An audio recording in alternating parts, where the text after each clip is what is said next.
Pessoal, boa noite. Antes de começar o vídeo, eu vou deixar um recado rápido. Eu criei um segundo canal, o canal se chama Brasil Assombrado. Quem puder se inscrever lá e ativar o sininho para receber novas notificações de vídeo, eu ficarei muito grato. O link que te levará para o novo canal estará fixado na parte de comentários desse vídeo. Muito obrigado mais uma vez, sem mais delongas, vamos para o vídeo.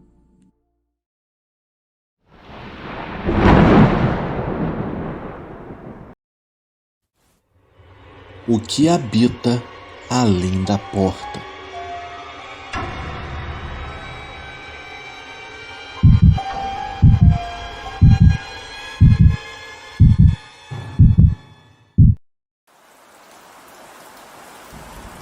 Eu tenho um relato que eu vivenciei na minha infância para compartilhar com vocês, mas eu gostaria de não me identificar.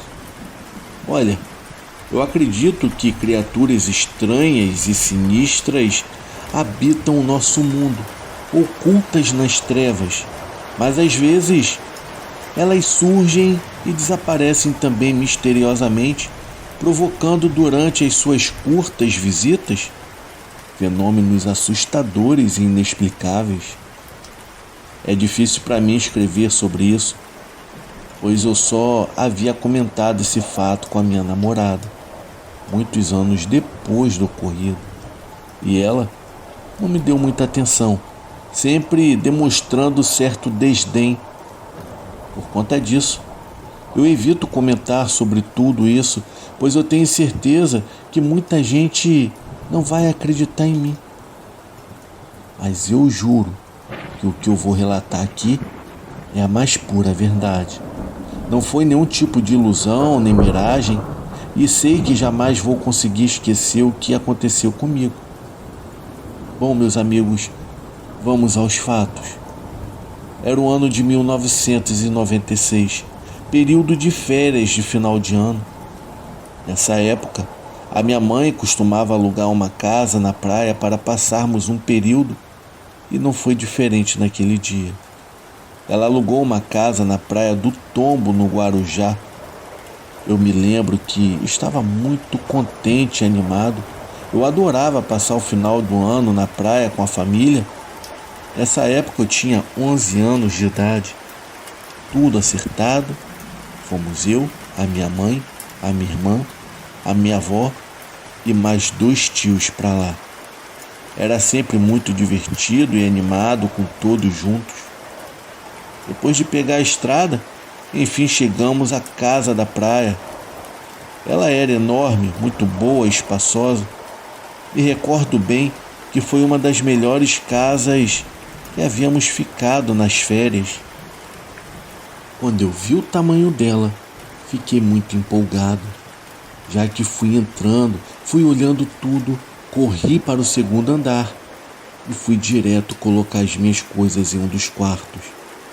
A minha avó também foi junto, pois nós iríamos dividir o quarto.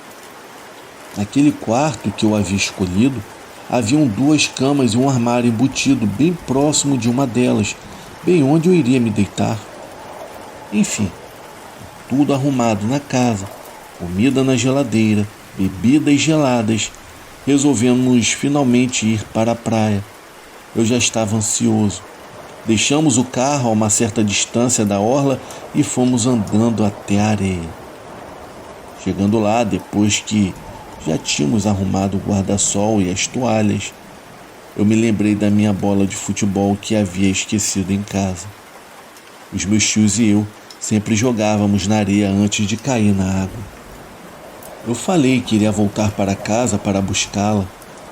Como a casa não era longe, a minha mãe me deu a chave para eu voltar lá e buscar a bola. Esse foi o meu grande erro.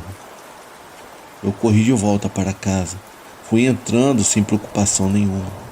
Tudo estava bem silencioso, apenas o barulho da porta rangendo. Até então estava tudo bem. Mas assim que eu pisei dentro da casa, pela porta principal, eu comecei a sentir algo muito estranho. Era uma sensação que eu nunca havia tido antes na vida. Estávamos em pleno verão na praia. Deveria estar uns 35 graus na rua. Mas quando eu entrei lá dentro, estava um frio inacreditável. Era um frio muito forte. Eu tenho certeza de que a casa não tinha ar-condicionado. Eu não entendi direito, mas também não dei muita bola para a situação na hora. Fui correndo pela escada, entrei no quarto para pegar a minha bola. Olha, eu tinha certeza de que eu havia colocado ela debaixo da cama até por causa da minha avó, pois ela poderia tropeçar. Mas quando eu fui olhar, não havia nada. A bola não estava lá. Na hora eu estranhei isso, então me levantei e comecei a procurar no restante da casa. Passei pelo corredor, fui nos outros quartos, procurei em todos os armários, na sala, mas nada. Até pensei que poderia ter sido um dos meus tios que havia escondido só para brincar comigo. Também pensei comigo mesmo: será que eu não fui tão idiota de ter guardado a bola no armário lá de baixo e eu não percebi? Será que eu fiz isso? Bom, eu só havia procurado no andar de cima até então. Foi aí que eu desci as escadas e aquele frio ainda dominava o ambiente. Eu fui até a sala, onde tinha um armário antigo muito grande de madeira, e quando eu abri a porta bem devagar para olhar, eu levei um susto. Lá dentro, eu pude ver uma coisa completamente inexplicável. Havia um ser, talvez uma entidade, que se virou rapidamente e me encarou. Aquela coisa tinha os olhos vermelhos, um rosto deformado, uma boca torta e enorme. Aquela coisa era cheia de cortes escurecidos. Os dentes eram tortos e pareciam estar podres. A minha reação na hora foi olhar rapidamente, fechar a porta do armário velho e quase cair no chão, me afastando rapidamente e saindo correndo feito um louco para fora daquela casa. Na pressa, sem pensar, acabei esquecendo de fechar a porta da frente. Eu apenas corri e corri desesperado de volta para minha família na praia. Assim que cheguei lá, suado e ofegante, a minha mãe se virou e perguntou o que havia acontecido. Eu estava pálido. Mal eu conseguia piscar de tão assustado que eu estava. Mas tentei disfarçar e falei que não havia acontecido nada. Em seguida, ela me perguntou sobre a bola, pois eu não estava com ela. Eu disse que não tinha encontrado, que eu havia procurado por todo o canto, mas não a encontrei. Então, ela voltou a conversar com a minha avó. Eu me sentei na areia e fiquei lá pensando, sem vontade de fazer nada. Passado um tempo, já no meio da tarde, voltamos para casa.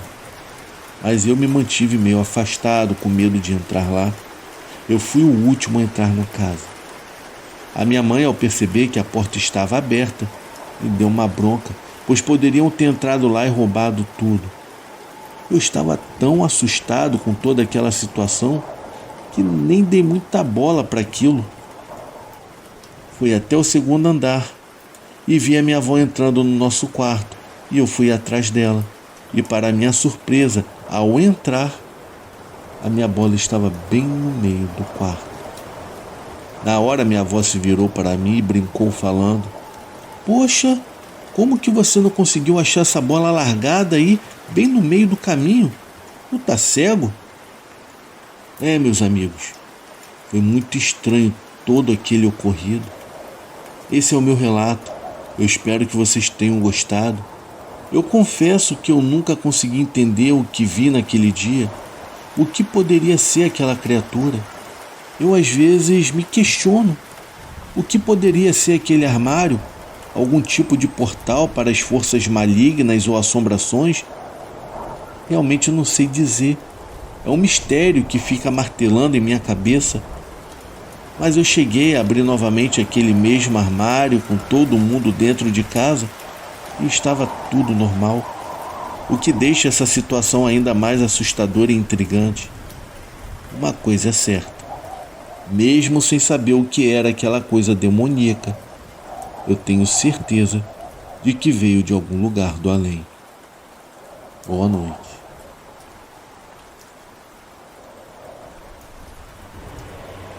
A criatura da estradinha.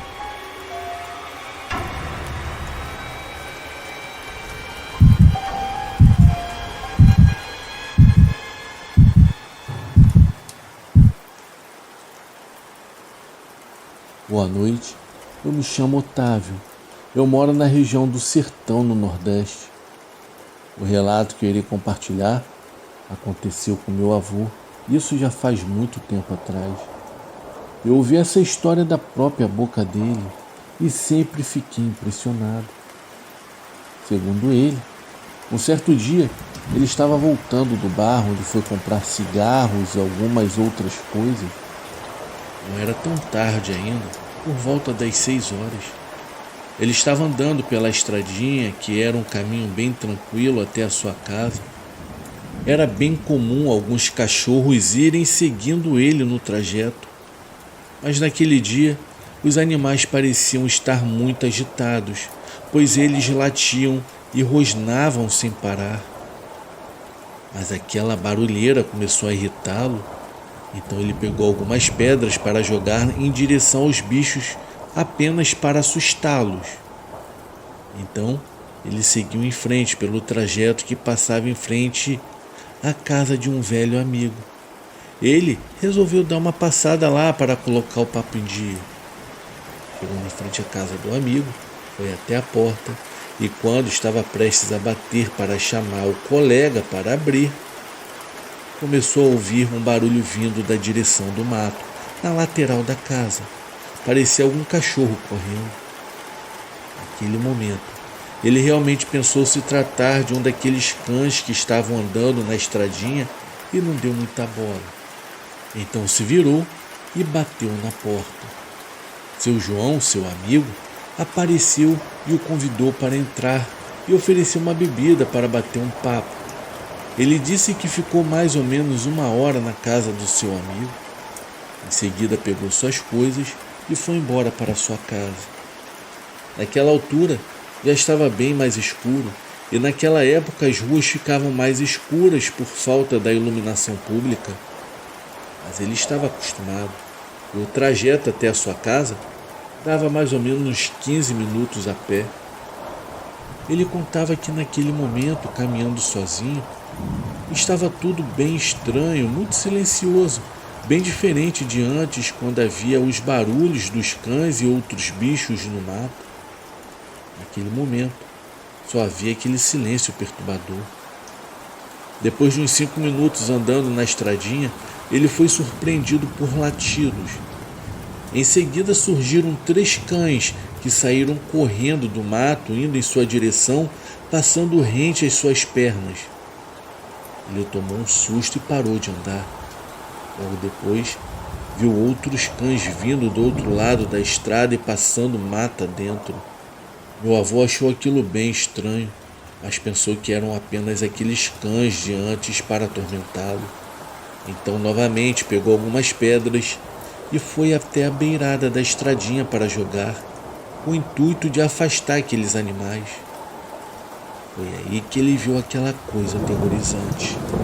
Ele contou que aquela criatura estava em pé, como se fosse um homem, e era enorme. Estava cercada por 4 ou 5 cachorros que rosnavam e partiram para cima daquela coisa. A criatura se debatia e tentava se esquivar. Aquela besta tinha um corpo magro, coberto por pelos negros. As suas pernas eram tortas e curvadas e parecia estar suja de algo vermelho. O meu avô ficou estático por alguns segundos olhando aquele ser monstruoso. Foi quando a criatura se virou rapidamente e ele conseguiu ver seus olhos amarelos brilhantes. Aí ele não aguentou, largou a sacola e tudo mais e saiu correndo feito um louco daquele lugar. No caminho, ainda conseguiu ouvir os gritos e os latidos dos cachorros que cercaram a tal criatura. Mas ele não queria saber de mais nada, só pensava em chegar em casa e trancar tudo. E foi o que ele fez.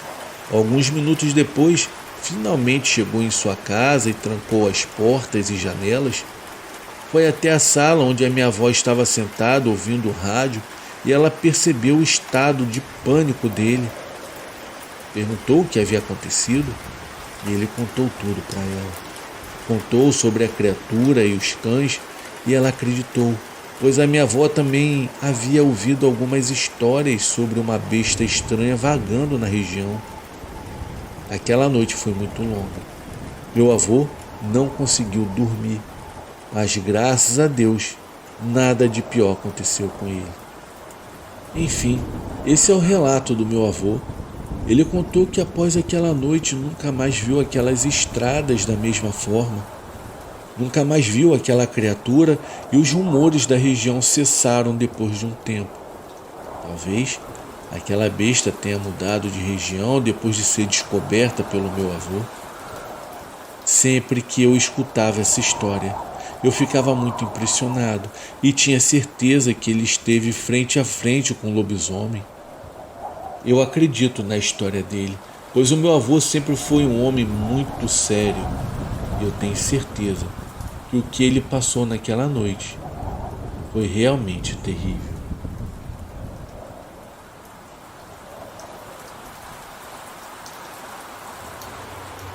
A marca da desgraça.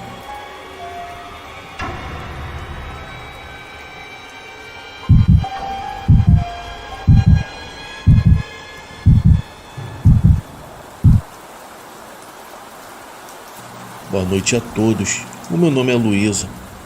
Eu tenho 54 anos de idade e não tenho certeza por onde começar, mas algo que eu posso garantir é que o que eu irei contar é totalmente verdadeiro. Eu nasci em uma cidade no interior da Bahia em 8 de setembro de 1970. Sempre tive a sensação de que nasci marcada pela desgraça. Quando eu tinha 11 anos de idade, eu ouvi a minha mãe contar para algumas vizinhas que no mesmo ano em que soube que estava grávida de mim e após o meu nascimento, muitas desgraças começaram a acontecer com ela. Um carro atropelou a minha irmã, que na época tinha 10 anos de idade, e ela ficou gravemente ferida até falecer alguns dias depois. A minha avó descobriu que o meu pai tinha uma segunda família, que na verdade era a sua família principal. Não demorou muito para que ele decidisse nos abandonar. E eu fui a sexta filha dessa união. E para piorar ainda mais o cenário, uma irmã minha, 2 anos mais velha, chamada Carolina, ficou doente com uma gripe muito forte que parecia não ter cura. A minha mãe tinha que trabalhar, deixando-a aos cuidados dos meus irmãos mais velhos. No entanto, quando voltou, a menina já não conseguia respirar. Ela a pegou nos braços e pegou um vizinho para levá-la ao hospital, mas quando chegou lá, era tarde demais. Eu nasci no mês de setembro. Enquanto a minha mãe contava suas tragédias, as senhoras comentaram que, na verdade, eu era um presente de Deus. Ela concordou, mas de uma maneira irônica. No ano seguinte, o meu irmão e eu começamos a nos preparar para a nossa primeira comunhão. A minha mãe sempre me dizia que eu tinha um demônio dentro de mim, pois eu era uma criança muito travessa. Aqui é onde realmente irá começar a minha história. A minha mãe pediu a alguns vizinhos que não conhecia muito bem para serem nossos padrinhos. Ambos eram muito quietos e tinham uma filha de 15 anos com deficiência, o que vai fazer sentido ao longo da história. Um dia antes da nossa primeira comunhão, eu me lembro que era uma sexta-feira, às 8 da noite, e a minha mãe me pediu para ir comprar um pão e iogurte. A minha mãe pediu um casal de vizinhos que não conhecia muito bem para serem nossos padrinhos. Ambos eram muito quietos e tinham uma filha de 15 anos com deficiência, o que vai fazer sentido ao longo da história. Um dia antes da nossa primeira comunhão, eu me lembro que era uma sexta-feira, às 8 da noite, e a minha mãe me pediu para ir comprar pão e iogurte. Eu peguei uma sacola e fui. Havia muito vento porque quase não haviam casas onde a gente morava. Na ida eu não reparei em nada, mas na volta, com a sacola de pão numa mão e o troco na outra, ao atravessar a rua, eu ouvi algo que vinha cantando. Pensei que talvez fosse um eco, que talvez fosse o vento, mas na terceira vez que ouvi, eu parei, olhei para trás e novamente ouvi. Entre as sombras, eu consegui distinguir uma figura agachada olhando para mim. No início eu pensei que fosse um dos meus irmãos tentando pregar alguma peça em mim, mas quanto mais eu me aproximava, mais eu percebia que ele se levantava. Essa coisa tinha a pele totalmente negra, brilhante, com 2 chifres saindo da cabeça. Eu nunca irei me esquecer dos seus olhos vermelhos. Ele estava a uns 5 metros de mim quando eu fiquei totalmente paralisada. Em seu rosto havia um sorriso simplesmente macabro. E de repente, esse demônio começou a se aproximar. Eu saí correndo. Eu estava muito assustado. Na época, a prefeitura estava instalando o sistema de esgoto e haviam velas por toda parte. Ao tentar pular uma, eu não consegui e acabei caindo lá dentro, deixando o pão e as moedas espalhadas. Saí pelo outro lado e quando finalmente cheguei em casa, a minha mãe perguntou pelo pão. Eu contei o que havia acontecido e então eu desmaiei.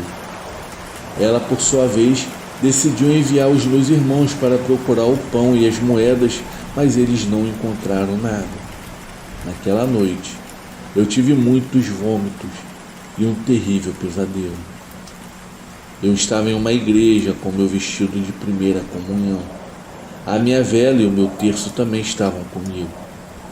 Quando eu estava prestes a receber a comunhão do padre, olhei para uma mão gorda e enrugada, levantei os meus olhos e vi o mesmo rosto do demônio sorrindo para mim e mostrando seus dentes afiados. Acordei sentindo a minha mãe me sacudindo para me levar para o banho. Já era dia e meus padrinhos logo passariam para nos levar, vestidos e tudo mais. A minha mãe foi bem clara que mesmo me sentindo mal, eu tinha que ir. Agora mais do que nunca, eu deveria fazê-lo, pois o demônio não queria que eu fizesse a primeira comunhão. Então me levantei e fiz o esforço. Quando os vizinhos chegaram, eu percebi que o vestido era o mesmo do meu sonho. Chegou a hora, fomos à igreja e quando eu estava sentada ouvindo a missa, eu desmaiei novamente. Recuperei a consciência quando estavam jogando água fria no meu rosto. Meus padrinhos mandaram me apressar, pois faltava pouco para a comunhão acontecer. Eles acenderam a minha vela, me deram a Bíblia e o terço, e eu fui a última a receber a hóstia sagrada. Enquanto eu caminhava, comecei a me lembrar do sonho que eu havia tido. Meu corpo tremia de medo, porque eu estava revivendo aquela cena. Eu vi a mesma mão gorda enrugada segurando a hóstia, e eu dei um tapa nela, jogando a hóstia no chão. Sem olhar para ele, eu saí correndo da igreja, deixando para trás a minha Bíblia e a vela. A única coisa que ouvi foi alguém dizendo: "O que deu nessa menina?" Eu fiquei esperando os meus padrinhos e minha mãe no portão de casa. Eu fiquei sabendo também que foram os meus padrinhos que impediram a minha mãe de me dar uma surra e disseram apenas que eu deveria descansar, pois eu estava muito nervosa. Assim que minha mãe abriu a porta de casa, eu fui para o meu quarto me deitar, e a minha mãe, os meus padrinhos e o resto da família foram comemorar com um almoço. Agora eu sou adulta e começo a refletir sobre o que realmente aconteceu naquela época. Lembro-me que os meus padrinhos tinham um passado obscuro. Houve um tempo em que minha mãe e os meus padrinhos se reuniam para beber, mas depois a minha mãe conheceu a religião mórmon e abandonou o vício. Certa tarde, uma senhora chegou pedindo para falar com a minha mãe. Ela era a mãe da minha madrinha. Queria que minha mãe conversasse com eles para que se arrependessem e se aproximassem de Deus. Aparentemente, esses meus padrinhos eram alcoólatras há muitos anos. A senhora queria que minha mãe os ajudasse a se redimir e se aproximar do Todo-Poderoso. Resulta que eles não apenas tinham um mero vínculo amoroso, mas também sanguíneo. Eram irmãos por parte de pai. Embora tivessem tentado se separar, encontraram uma maneira de permanecer juntos, enfrentando a vida. Os primeiros anos de união foram difíceis, pois todos os parentes e conhecidos os abandonaram. Depois disso, tiveram sua filha, que tinha cerca de 15 anos. Quando meu padrinho foi trabalhar, a minha madrinha ficou cuidando dela. Então, em uma tarde, ao vê-la tão tranquila, a madrinha achou fácil ir à loja comprar algumas coisas. Alguns vizinhos relataram, durante a investigação, que viram um cadeado na porta. Não demorou muito para ela voltar, mas naquele momento, os gritos da menina quebraram a tranquilidade. Os vizinhos correram para ver o que estava acontecendo e ficaram horrorizados ao ver o pequeno corpo da criança pendurado em frente à janela. Como não encontraram evidências conclusivas de que foram os pais, eles foram liberados. Os dois mudaram de casa para deixar essa vida para trás. O tempo passou e meus padrinhos da primeira comunhão envelheceram. Já se passaram mais de 10 anos desde que não sei nada sobre eles. A minha vida foi muito difícil.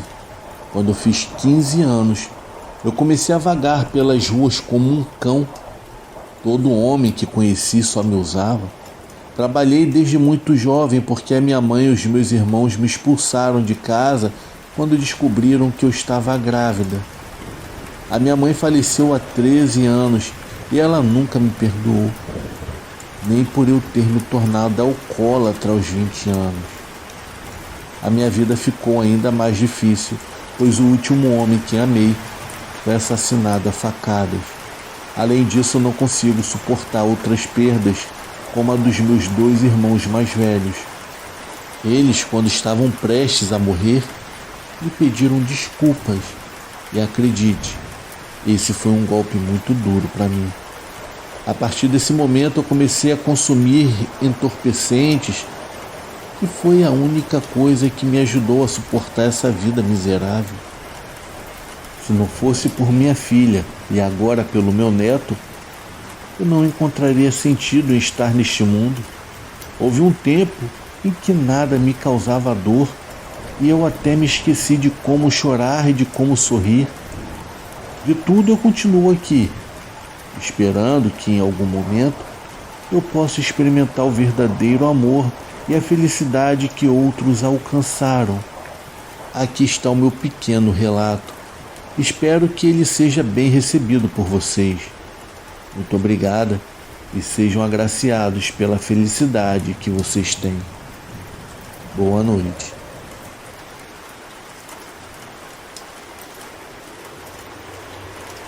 Sussurros na madrugada.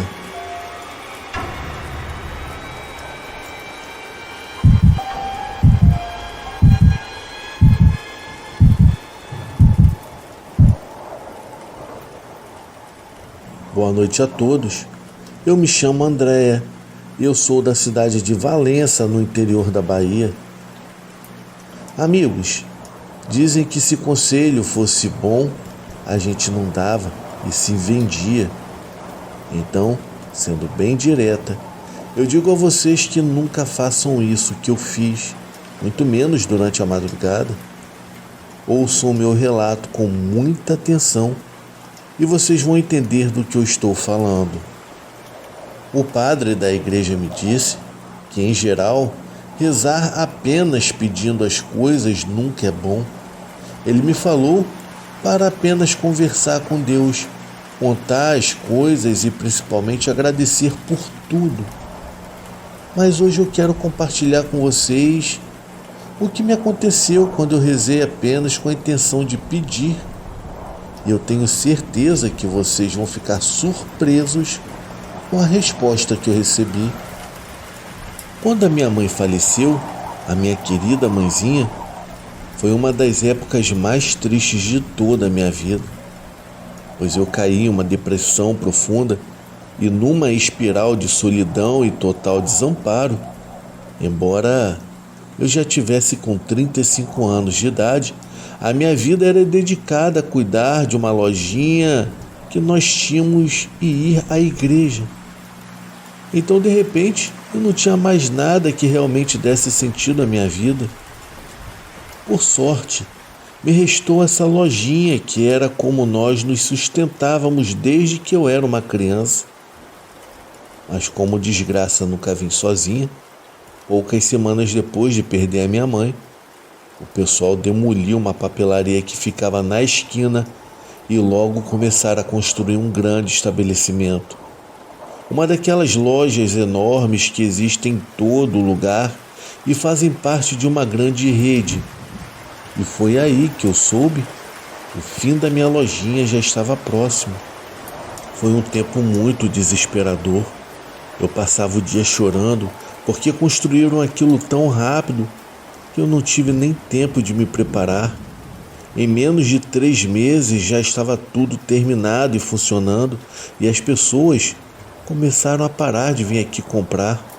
Foi então que durante a noite eu comecei a rezar para minha mãe. Eu comecei a pedir que, se ela por acaso estivesse por perto e pudesse me ouvir, que ela me ajudasse, sem saber onde isso ia dar. Depois de várias noites rezando para ela, algo realmente mudou. A casa parecia bem diferente. Era como se a sensação de estar sozinha tivesse sumido. Mas, curiosamente, isso não me tranquilizou, muito pelo contrário. O meu corpo, a minha mente, o meu coração faziam com que eu me sentisse constantemente em perigo.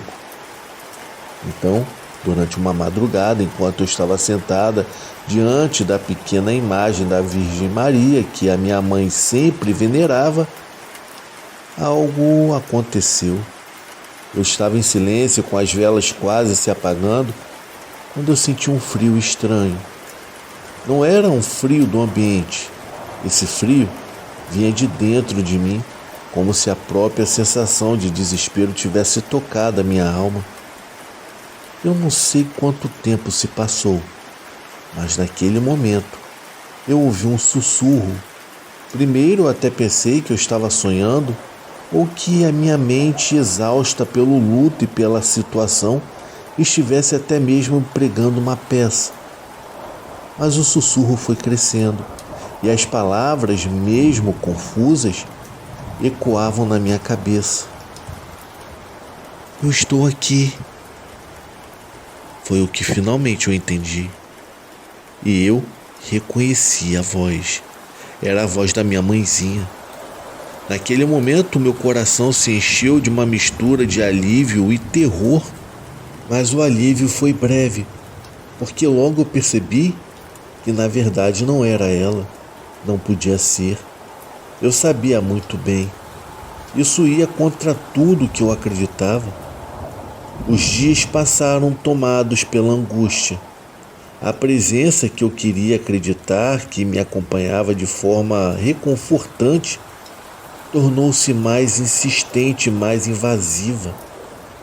A cada noite, eu ouvia barulhos em outros cômodos, onde, no caso, eu não estava. Coisas se mexiam, torneiras se abriam sozinhas, e até mesmo o som da descarga do banheiro se fazia ouvir, como se algo quisesse se manifestar por meio de todos os ruídos possíveis. Os sussurros começaram a ficar mais claros, e a voz da minha mãe na escuridão foi se tornando murmúrios mais agressivos, irritantes, como se me exigisse continuar rezando, continuar pedindo ajuda. Uma noite, eu ouvi passos dentro da loja. Eu tomei coragem, desci com uma vela. De alguma forma, Eu tinha certeza de que o que estava lá não era um ladrão. Ao descer, eu encontrei os produtos espalhados por todo o canto, como se alguém tivesse passado e desorganizado tudo com muita raiva. No espelho em frente ao balcão que eu usava para ver melhor o corredor, eu vi um brilho de algo que não deveria estar ali. Algo que se movia rápido demais para ser uma sombra comum. Mas o que mais me perturbou foi que no meio daquela bagunça, um porta-retratos com a fotografia da minha mãe, que no caso eu havia descido para colocar na loja e assim mantê-la sempre por perto, continuava em pé sobre o balcão, intacto, mas com uma expressão diferente, com um leve e assustador sorriso. Aquilo foi demais para mim. Meus amigos, a última vez que eu rezei foi bem pior. Já desesperada, eu implorei por um sinal, qualquer coisa que me provasse que era ela e que não havia mais ninguém ali. Eu disse que eu estava com muito medo, que eu queria que Deus me mostrasse que era ela para que eu pudesse continuar rezando sem culpa. Foi então que eu senti uma mão fria no meu ombro. Eu fiquei paralisada, incapaz de me mover. E eu ouvi de novo a sua voz, tão clara, como se a mesma estivesse ao meu lado. Eu juro por Deus, era a voz da minha mãe me dizendo: eu não sou quem você pensa. O que quer que tenha respondido às minhas preces não era ela, mas estava respondendo usando a sua voz. Eu percebi ali que tudo era uma brincadeira cruel de algo definitivamente maligno que estava se aproveitando de mim, da minha angústia, do meu sofrimento, da minha solidão e do meu luto. Só que quando eu compreendi isso, já era tarde demais. Desde então, eu nunca mais fiquei sozinha nessa casa. Essa coisa ainda está por aqui, algo que não queria ir embora, algo que se alimentava da minha falta de esperança. Eu não conseguia dormir nem rezar. Cada vez mais, eu tenho a certeza de que em algum momento essa coisa vai vir me buscar. É curioso, mas quando eu estou triste, eu sinto essa coisa mais próxima. Nas últimas semanas, eu tenho percebido que eu tenho vendido muito mais produtos de papelaria. As vendas me deram ao menos a esperança de que não vai faltar o necessário para eu me alimentar. E quanto menos preocupado eu fico, menos eu sinto essa coisa que anda por aí, que no caso está fingindo ser a minha mãe. Algo que infelizmente eu chamei e agora eu não sei como mandar embora. O padre me dá alguns conselhos, mas no fundo eu sei que ele não acredita em mim. Então, meus amigos, se algum dia de vocês sentir a tentação de pedir alguma coisa a quem já se foi, lembre-se das minhas palavras. Quem já se foi não vai conseguir te ouvir. Existem coisas que estão sempre à espreita, esperando que alguém abra a porta. E quando essa porta é aberta, acreditem, meus amigos, não há mais como voltar atrás. Muito obrigada pela atenção de todos.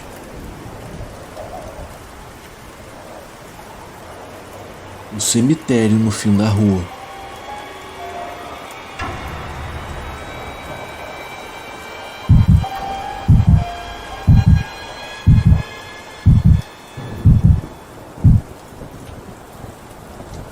Boa noite, meus amigos. Eu vou contar algo aqui que, para mim, explica os eventos paranormais que assombravam o cemitério no final da rua onde eu vivi a minha infância e parte da minha adolescência. Esse lugar ficava perto da divisa com a cidade de Londrina, no Paraná. Eu morei lá até os meus 17 anos de idade. Eu me lembro perfeitamente que no final da nossa rua ficava o cemitério, A nossa casa era a última antes do portão enferrujado que dava acesso àquele terreno coberto de lápides e cruzes tortas. Bastava sair pela porta para vê-lo, imóvel e ameaçador, mesmo sob o sol do meio-dia. A minha família sempre evitou me dar explicações claras sobre aquele lugar. Quando criança, só me diziam para não ir até lá. Eles falavam: é perigoso, você pode se perder ou cair em algum buraco aberto entre as sepulturas. Bom, isso até fazia sentido, mas ninguém nunca explicou por que era tão comum ouvirmos gritos vindos de lá de dentro.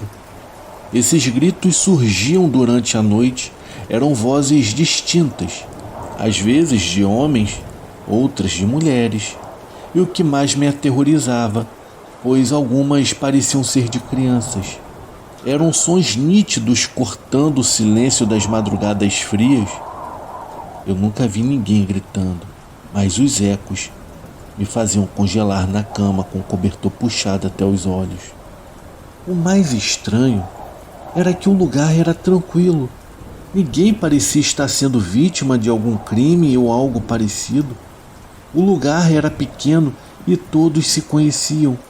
Como era possível ouvir gritos quase todas as noites sem que algo de errado fosse encontrado? Eu ficava pensando assim comigo mesmo. Quando eu fiz mais ou menos os meus 12 anos de idade, eu comecei a ouvir histórias das outras crianças. Algumas voltavam correndo para casa desesperadas, chorando, arranhadas, com os olhos arregalados de pavor. Elas contavam sobre um anjinho de pedra, uma estátua que ficava sobre uma lápide antiga no centro do cemitério. Elas juravam que esse anjinho se mexia. As crianças diziam que ele descia da lápide, caminhava até as grades do cemitério e começava a chamá-las com uma voz doce, quase infantil, as chamando para brincar. Ele sorria, estendia a mãozinha de mármore e quando as crianças hesitavam, ele corria até elas com movimentos desajeitados, mais rápidos demais para uma estátua. Uma noite, eu tomei coragem e decidi olhar por mim mesmo. Eu esperei todos dormirem e coloquei um casaco e saí pela porta dos fundos. O ar estava gelado e a lua cheia iluminava o cemitério como se fosse um palco. As sombras das lápides se intensificavam pelo chão, formando figuras distorcidas. Eu cheguei até as grades enferrujadas e me agarrei a elas. O silêncio era absoluto, mas o vento parecia sussurrar entre as árvores secas. Os meus olhos procuravam pela tal estátua do anjinho no qual as crianças haviam descrito. E depois de pouco tempo, eu a encontrei. O seu rosto parecia diferente do que eu lembrava das poucas vezes em que eu vi durante o dia. Os seus olhos, embora esculpidos em pedra, pareciam estar me observando. A sua boquinha parecia sorrir mais do que deveria. Foi então que ouvi uma voz. Era uma voz suave me chamando pelo meu nome. Ela soava quase como um sussurro, mas era clara como um sino da igreja ao amanhecer. A estátua inclinou a cabeça para um lado e eu juro que vi os pés pequenos, pés de pedra se moverem sobre a sepultura. Na mesma hora eu corri como nunca havia corrido antes. Eu não olhei para trás até estar dentro de casa com todas as trancas fechadas. No dia seguinte, contei para minha mãe. Ela ficou pálida, mas não me repreendeu. Ela apenas pediu para que eu nunca mais fosse até lá. Algumas semanas depois ouvimos uma história ainda pior. 2 homens adultos, vizinhos nossos, estavam conversando perto do cemitério quando ouviram algo parecido com unhas arranhando a madeira. O som vinha do chão embaixo das sepulturas. Eles chamaram o vigia do cemitério, que, assustado, lhes disse que não adiantava tentar entender aquilo.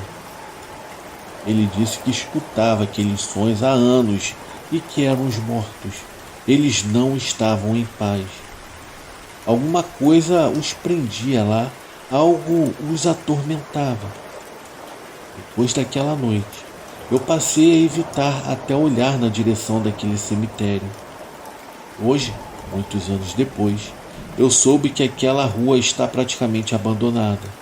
O cemitério ainda está lá, mas está coberto pelo mato.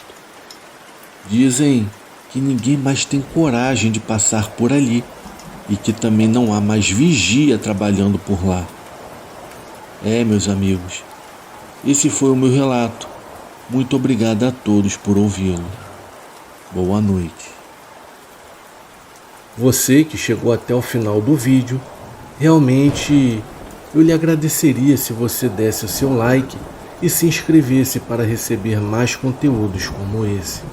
Por hoje é só, mas nos veremos em breve no próximo vídeo.